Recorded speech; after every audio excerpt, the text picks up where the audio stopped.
What's up, folks? Today's review is kind of a hefty one. There's no way to simplify Ghost of Tsushima, as it is a vast game that utilizes everything at its disposal, so let's get right to it. As usual, if you enjoyed this video, why not subscribe? And if you would prefer an audio-only version, the link is down below. And I have one copy to give away, so comment for a chance below, physical or digital, your choice. Is Ghost of Tsushima worth $60? Well, I'm about to tell you. My name is Tanner, and this is For Your Money, a different kind of review. Now, a fair warning before I dive into the story, some may view some of this as spoiler worthy. I personally do not, but I'm going to go ahead and give that warning anyways. So, you have been warned. The Mongols have invaded the land of Tsushima with one goal in mind: to conquer. To counter their attack, the samurai plan to defend the land, only to learn that the Mongols are an army with no honor and easily destroy all the samurai of Tsushima, all but you and your uncle who have been captured. The Mongols now rule most of Tsushima, and they don't care about honor, which now comes for the tough decision for you, Jin Sakai, Lord of the Sakai clan. You must break the samurai code. If you do not change your tactics, Khotan Khan, who leads the Mongols, will rule all of Tsushima, making his power greater than it already is. But with you breaking that code, it may cause extreme repercussions for Jin, but it will also mean the freedom of your people. Ghost of Tsushima has a phenomenal story. What I just shared barely scratches the surface, but I don't want to spoil the game, so I don't want to give away too much more. This story is filled with emotions. It shows you just how hard it is for a samurai to break their code of honor. The first time you try to assassinate someone, you'll flash back to a memory with your uncle of somebody trying to stab him in the back, and he teaches you that that is only for cowards.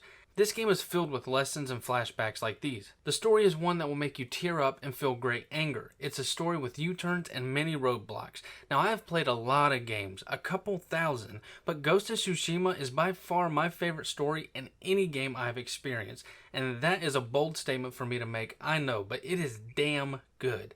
It is well written, well paced, and sticks true to the samurai history. Well, it sticks true as much as it can. Along with the main story, you'll also do side quests that have more depth in them than some games' entire stories do. Cutscenes, flashbacks, there is a lot of story in this game, and every bit of it is a treat. Up next, we have gameplay, and this is where things get a bit hefty. Ghost of Tsushima, where to start? I'll just start with the basics of the combat. So, this is either a love or hate relationship. There is no in between. This is a sword combat game that has you blocking and more effectively counterattacking enemies. Each battle will see you fighting different types of Mongols that will need to be attacked with different stances. There are 4 different stances in the game, and each have their own set of enemies they work better on. For example, if somebody has a spear, you'll break their block easier with the wind stance. Or if you're fighting a swordsman, their block will be broken easier by the stone stance. Once the block is broken, you attack the enemy and potentially kill them. But of course, breaking their block is one of many ways to fight, because countering and dodging I found more effective, and that's how I played most of the time. With sword combat comes many combos and techniques. A lot of these are skill upgrades, and some are found throughout the world. Others will be given to you randomly during pivotal moments in missions. Other than direct sword battling, you'll have a variety of other ways to defeat enemies, such as bows with multiple types of arrows, a blowgun with different blow darts, assassinations, bombs. There's a wide variety here, so your options are just about endless.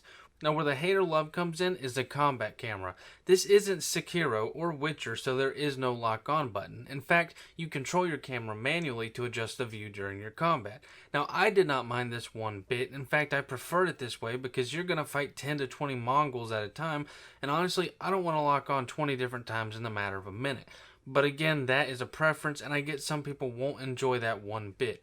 Along with the combat, I mentioned assassinations. Those come along with stealth in this game, which does play a decent role. No, this isn't Assassin's Creed. You won't cloak up and blend in. You mainly hide in tall grass and on buildings, which at first thought sounds bland, but when you consider Tsushima is being controlled by Mongols, there isn't much you can do for stealth rather than those 2 main things. You can crawl under buildings and distract enemies with wind chimes, so there is more variety, but tall grass and rooftops are your main course of the stealth. I personally did not find an issue with that, as I realized the game was trying to think realistically.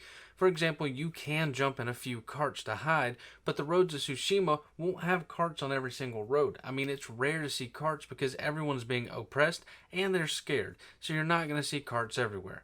Now, platforming is another big part in this game. You'll do this to reach some of the collectible areas, as well as a lot of the main missions will see you jumping around. And I'd be lying if I said it wasn't a hell of a time. One thing you get to aid your exploration is the grappling hook. Now, one of the things I feel they did right was not make the grappling hook a main focus. You use it only when prompted to, as in a stump or tree with linen around it, and it's really not as often as you would think. I feel like I used the grappling hook way more in Sekiro than I did in this game, but I felt that I did a lot more platforming here than I did in Sekiro. Along with the gameplay, we have outposts, as in take them over like you do in Far Cry, but I'm going to defend these outposts for 3 reasons. 1, they're just fun and offer more of a challenge than other games with outposts. 2, there are 3 regions in this game's map, each looking extremely different, and that extends to the Mongol-controlled towns. Every single one differs, and when you switch regions, the building material changes and the architecture. I mean, everything really changes, enemies as well. 3, it feels more rewarding to liberate one because you watch the town come back together and now they're offering you information or even a side quest. But sometimes when you overtake an outpost, you will be rewarded, and yes, I mean rewarded, with a boss fight. This game has some of the best boss fights with how its combat system operates. You're basically in what is an arena and you duel it out until the death. It's a true battle of attrition and patience, and sometimes that patience pays off. During one of the boss fights, Jin says how he's studying the enemy's attack, only to learn the move he is doing to perform it as the killing blow. Lastly, with fighting brings me to big battles. There isn't a lot of huge battles in this game, but the few that it does have gives me a feeling I haven't had since a game called Viking Battle for Asgard. Is it as intense as that game's army versus army battles? No, but they are just as fun. Other than combat, outposts, and platforming, this game can be very exploration heavy. You don't have to explore anywhere in the game it doesn't need you to. You can just beeline it to the end, but you will miss skill point opportunities, health boost, XP gains, hell, even creating haiku poems by reflecting somewhere in the world. I'm telling you, this game has the whole 9 yards of gameplay. My takeaway from it is it never got dull, but when you do feel some form of repetition, this game will throw something new at you to improve the game or make you improve how you play it. I felt every hour I was learning something new about the game, even all the way up to the end. It was all around just a blast to experience. So let's move on to the design. Design for Ghost of Tsushima is one of the most impressive I've ever seen. The graphics look absolutely astonishing, as in every part of the game was handcrafted with excessive talent. Now, I will admit here, you will see some items clip through each other, like for example, you'll see a leaf clipping through your sword in a cutscene, or a person walking through a handle of a cart, but that is a minor detail error we see in so many games today, because most obviously, nothing is 100% perfect. As for the sound of the game, this soundtrack is mesmerizing, with epic battle pieces to pieces that make you feel like you've lost it all. It was orchestrated damn fine. Voice acting was superb, but I always say that because it's hard not to have good voice acting when so many devs are pulling in mainstream actors and actresses to do the voices. You will also see minor details like how the water flows, the blood splattering on you. It's stuff we've seen before, but it's still impressive. And no, the horse's balls do not shrink. As for the world, this game has one of the most lived-in feels. There's just about always something happening around each corner, whether it be an animal attack, Mongol patrol, people screaming for help, or people just paying respects to the dead. Overall, this design is fucking impressive, so here's a few clips.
見逃しておくれ。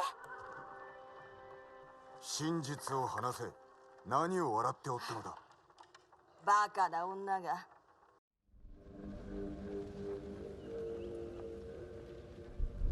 I read that samurai follow a path of honor. It is one of the many differences between us. Then why have my men found their brothers stabbed in the back? Lord Sakai would never resort to such tactics. War brings out who we truly are. It has made you a dog, unleashed by your cousin Kublai to rape and pillage at his command. Your nephew strays from the warrior's path.